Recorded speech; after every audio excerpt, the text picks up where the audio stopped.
Hello and welcome to Election Brief. And coming up today, High Courts in Accra hear 3 separate cases against the Electoral Commission as Election Watcher Coalition for Domestic Election Observers express worry about EC's level of preparedness for the December 7 elections.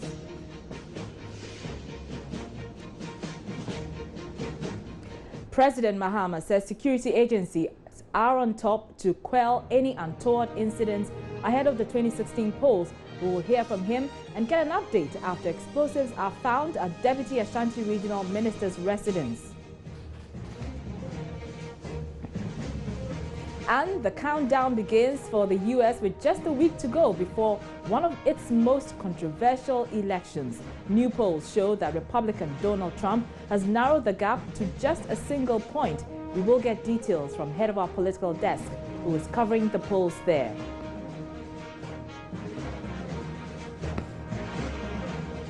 These and more coming up in the next 20 minutes. Stay tuned.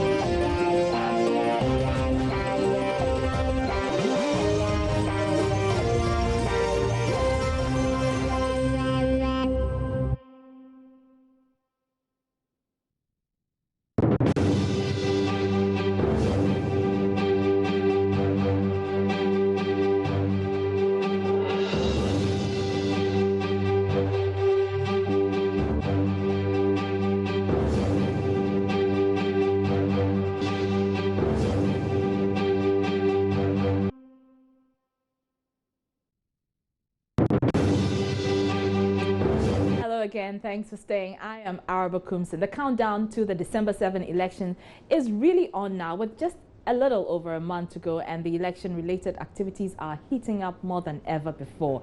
We start off from the High Court in Accra, which have been hearing 3 separate cases against the Electoral Commission. Flag bearers of the 3 parties, the People's National Convention, the All People's Congress, and the National Democratic Party, are challenging the Commission over their disqualification from the presidential race. Joining us, Joseph Akable was in court following the proceedings. He joins me in the studio now. Now, Joseph, it appears that the courts had their hands full today. Let's start with the PNC case against the Commission. What happened?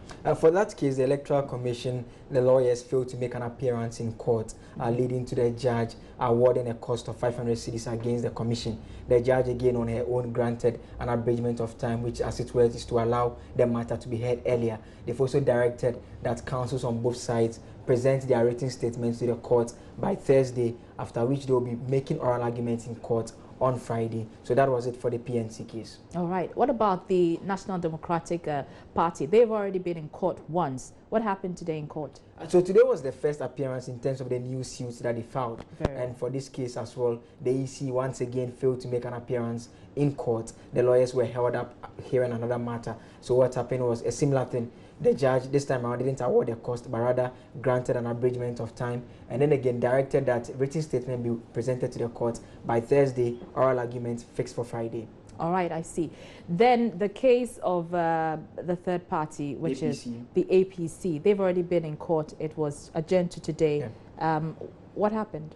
So today was the oral arguments. So both sides presented their case to the court, and Mr. Ayariga's lawyers, led by Maxwell Logan, he put argument forward that Mr. Hassan Ayaga was not treated fairly by the Electoral Commission. He is of the view that the Commission should have allowed them an opportunity to correct the mistake once the Commission identified it. And one interesting thing that came out that is a bit different from the other cases is the fact that they are saying that on the day when they presented their nomination form, they had some mistakes with regards to some 30 subscribers, and the Commission drew their attention to it. They corrected it there and then. This was the argument of the EC's lawyer? No, that is from the Hassan Ayariga's lawyer. Okay. He points out the fact that when they presented their form, 30 subscribers had problems with their subscription. The EC alerted them. They corrected it there and then and presented the form back to the Electoral Commission. They then again make the point that because the Electoral Commission didn't receive the filing fee, the law says is when they receive the filing fee that the candidate, it ends the process of nomination. Yes. So they are saying that since the Commission received the filing fee on 10th of October, it extended the nomination period to 10th October. So they were expecting that the EC had more time, for which they could have identified the other 2 reasons for which they decided to reject Hassan Ayariga's form. So they are saying that in the first instance, on that day, you identified some mistakes. Why didn't you identify the remaining 2? For which reason you decided to disqualify me? Right. But the EC lawyer in his response says they can't be identifying each mistake all the time. The fact is that when they presented the nomination form, they identified those 30 mistakes. They allowed them to correct it. The mistakes, the other 2 mistakes they saw it long after the nomination period had ended. So that was why they couldn't offer them that opportunity to correct that mistake. So he is asking the courts to dismiss the suit, but the judge has decided to fix Friday to bring a closure to the matter. So on Friday, a ruling will be coming in on the APC case. So was it my understanding that because the EC's lawyer was focusing his attention or his efforts on the APC case, he wasn't able to make appearance at the 2 other cases, that of the NDP and the PNC? The EC's legal team is just made up of 2 persons, as far as I'm aware, because in all the time that I've been to court, it's Thaddeus Sorry and Sean Poku. They are the only 2 representing the commission. Now, the plan yesterday, the commission put forward in court when the hearing of the APC case was adjourned. He pleaded with the judge to fix hearing for 8 a.m. Court normally starts at 9 a.m., but he asked for 8 a.m., hoping that they will finish within an hour for him to rush to one of the 2 other cases. But was fixed at 8 a.m. Unfortunately, hearing dragged a bit because of the argument from both sides, and it ended finally around 9:20 a.m., after which time the EC lawyer was seen running upstairs to that of the NDP court and subsequently to the PNC court. But in both cases, he was a bit too late to meet the judge, and when he got there, the judge had already adjourned proceedings. So that was a bit unfortunate on their part. So the team is made up of 2 people. What is not so clear is why the other cannot, as it will, handle the other cases, for the other to focus on the other one as well. All right, we watch to see what happens in the next few days. Well, thank you very much, Joseph Akable. Well, it is exactly 35 days to Election Day in Ghana, but election watchers are concerned about the level of preparation for the presidential and parliamentary elections.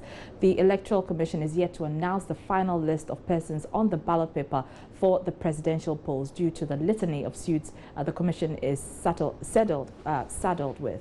We are hoping to be joined on the line by Dr. Abrampa Mensah, who is a senior coordinator at Codeo, for some analysis on this. But we're taking a short break. We'll be right back.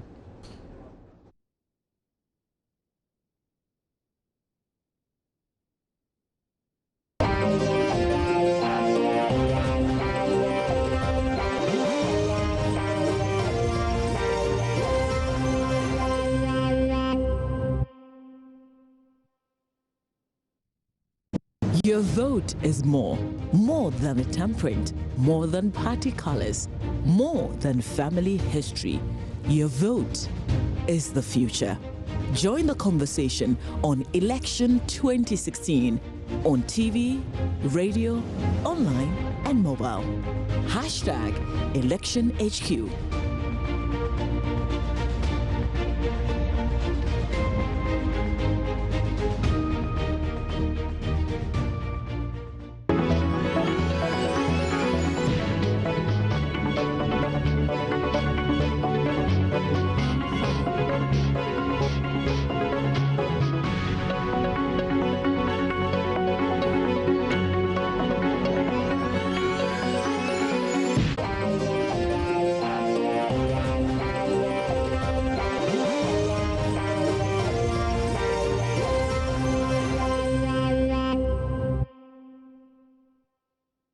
You're welcome back. Now, President John Mahama says he has tasked heads of the various security agencies to submit their security strategies to the National Security Council for approval ahead of this year's elections. He was speaking on Sunrise FM in Koforidua in the Eastern region, where he's continuing phase 2 of his campaign there.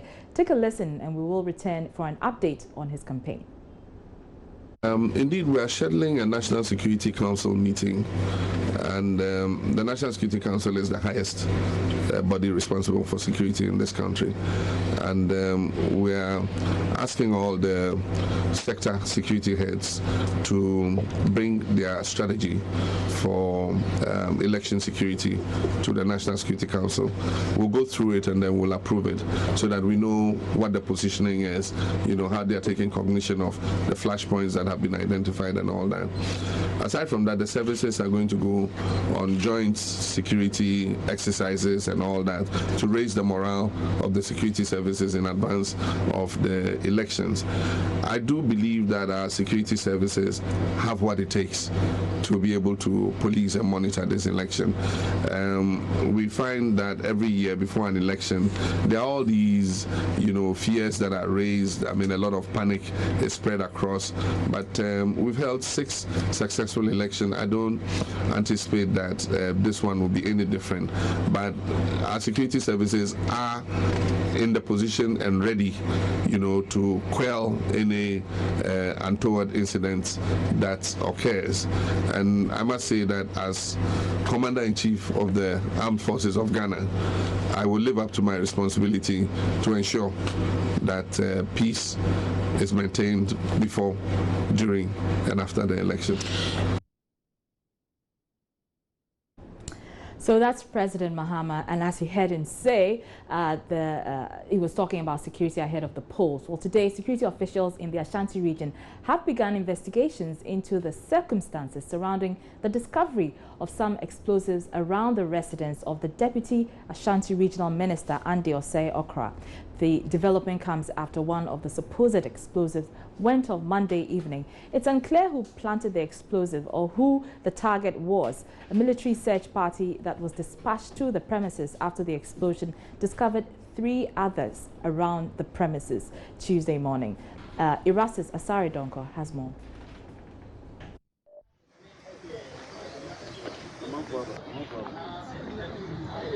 This is the National Security Data Center, and this is where we understand that they will be monitoring events in town with the newly mounted CCTV cameras from. Just close to these 2 pillars behind this wall, this is where we understand that one of the explosives was found.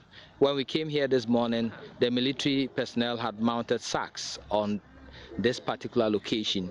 They were indicating it was part of the disarmament process to take the explosives away.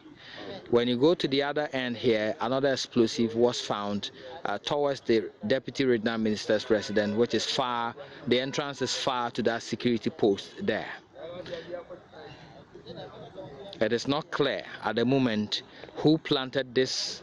We are being told to stay put and get some more information. But if you look at the far end there at the post, there's a CCTV camera there. To this end, there's another CCTV camera there. The idea is that it's possible that if these cameras are working, the one who mounted the explosives could be found in any of the footage. So Erastus Asari-Donko with that update there, and we'll be getting the developments of this particular issue in our subsequent bulletins. Let's head to the central region now, where the NPP flag bearer, Nene Akufo-Addo, has been touring. Correspondent Richard Kojunyako is following the NPP leader. He joins us on the line. Richard, where has the NPP flag bearer been to, and what has he been saying? Well, Araba, we are in the Ekunfi constituency of the central region. We early on did Gomoa West and Gomoa East, and now we are the Ekunfi constituency. Nanado has been addressing party supporters. He's been visiting the chiefs and people of this area. At first, when we went to Gomoa West, he did a similar thing by going to the chiefs and the people there. And now he's in the Ekunfi Otuam constituency, Ekunfi Otua township. And he's been telling them that the only thing that the sitting president, that's President John Dramani Mahama, knows how to do is to exhibit some incompetence and some doomsaw in visiting doomsaw on the people. And so they should not be sitting down to be visited with these incompetent acts. And so they should vote him and the NPP into power. He's also been advising them not to vote cat and blouse, but to vote for the NPP parliamentary candidate for their respective areas and his party, so that they can come and make their living standards improve. And so basically, that is what has been happening in the Ekunfi constituency. And how long is the NPP flag bearer expected to stay in the region for his campaign? Well, so 3 more days. He's going to spend 3 more days in this region. Tomorrow, he will be doing Upper Dintra West, Upper Dintra East. From this place, we're going to the 3 Ashanti constituencies where he will be retiring to the Upper Dintra West and East constituencies. And after that one, he will be addressing students and lecturers of the University of Cape Coast. And so that is how his itinerary looks like. Earlier, Kojo, you mentioned that the NPP flag bearer, asked the supporters not to vote skirt and blouse. Is that a concern that has come up among the party supporters in that region? Well, it's been one of the concerns that some have said that some of the candidates that are representing the NPP, there are some misunderstanding between some of them or among some of them. And so when he had these concerns, he advised them not to vote for him and decide not to vote for the parliamentary candidate because together they can build a better Ghana, and so they shouldn't do that. They shouldn't vote skirt and blouse. So it's one of the concerns that's got up, and so he decided to address that. All right. Thank you very much, Richard Kojo Nyarko, with that update of Nene Akufo-Addo's campaign in the Central Region. It's time to get schooled on the voting process. Now, in the lead up to any election, there are circumstances that could necessitate a postponement of the poll by the Electoral Commission. In today's edition of Voting School, Fifi Kumsin explores how a decision on the postponement of the poll may be reached. Whenever an election is to be held, the Commission shall, as soon as practicable, after the allocation of symbols, colors, or combination of colors, publish notice of the election in the Gazette in the places in the constituency that it may direct. The notice shall state the day on which the poll is to be taken, the time at which the poll is to be taken, and the full names, photographs, symbols, and colors or combination of colors of the candidates nominated for the election. The Commission may at any time between the issue of a writ and the day specified in the writ as polling day adjourn the taking of the poll for a period not more than 30 days after the day specified earlier. The Commission shall specify the reasons for the adjournment in the notice of the adjournment and publish in the Gazette. Where a notice is published in the Gazette, the writ for the constituency to which the notice relates shall be considered as amended by the substitution of the day to which the taking of the poll is adjourned.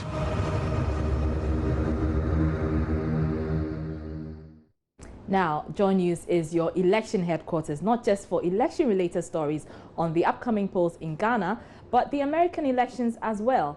And as promised, we will be bringing you updates on the U.S. polls every day until a winner is declared. Well, with just a week to go before one of the most controversial elections in U.S. history, new polls show that Republican Donald Trump has narrowed the gap to just a single point.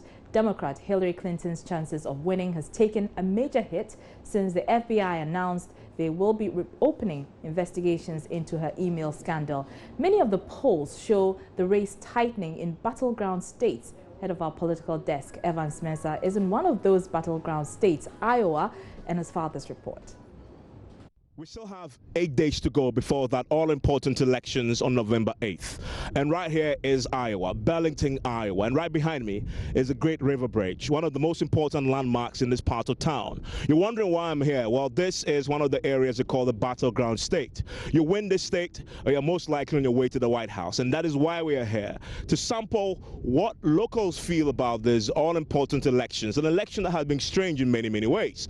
Just this morning, we had a lot of talk about the FBI now getting a warrant to set through those emails. That has Hillary Clinton, of course, now defending a lot of the things that she did back in the day. It's been one of the biggest challenges for her. She's been fighting off this. And the polls are also showing that Donald Trump is beginning to close the gap. Now remember that Donald Trump has been struggling himself with many accusations of sexual harassment. In the polls back then, well, he was trailing many percentage points. Guess what? Today, the latest poll shows that he's closed that gap between himself and Hillary to just 1 percentage points. And that is how important this election has become. The stakes are absolutely so high. Just this Friday, both Hillary and Donald Trump were in the same state, great state of Iowa, campaigning, hold different rallies here. Why? Because you win this state and a couple of other battleground states, or all of them in fact, and you are almost certain to get the White House. And that is why I'm here. So why are some states in the USA more important than others in determining who wins the elections? Well, I have the man to do the explanations for us. I remember that since I've been here, I've been attached to a great news outlet, the Burlington Hawkeye. Craig Nices is a features editor there and joins me right now with some take on this very important state. Craig, thank you for joining us on set. You're welcome, Evans. It's nice to be with you. And we've been touring Burlington today, and I've been asking you that question over and over again. Why is it that all states aren't equal in what they contribute to a particular individual winning elections? Why is Iowa so important in this race? Well, in the United States, we have an electoral college. We do not have direct election of the President of the United States. It's not, there's a popular vote, but it's what you do in each individual state that counts. And so Iowa is worth 6 electoral votes. That's because we have 2 senators and 4 members of the House of Representatives. That's how that's determined. And so you have to win electors to win the White House. And you have to have a minimum of 270 electors to be elected president. And it's important for the candidates to come through small states like Iowa and big states like California and Texas to collect as many electoral votes as they can. Now, the way this election is shaping up, Hillary Clinton has been shown to have a much more flexible path to achieve that 270. She can win the White House without winning Iowa's 6 electoral votes. Donald Trump, who has a narrower path, as has been seen based on the projections of what states, and Iowa is leaning towards Donald Trump and has been in the polls for some time. Those 6 electoral votes could be critical to him in his chance to win the White House. And this is what really baffles me about the U.S. electoral system, is you mentioned 270 electoral votes. Right. What that means is possibly you can actually win the popular votes. And back home we say you can actually win elections and lose elections. And you can get more analysis from Evans if you stay tuned to The Pulse, which comes up next. And if you couldn't watch the live broadcast of Election Brief, you can catch it on YouTube. Thanks for watching and join us same time tomorrow.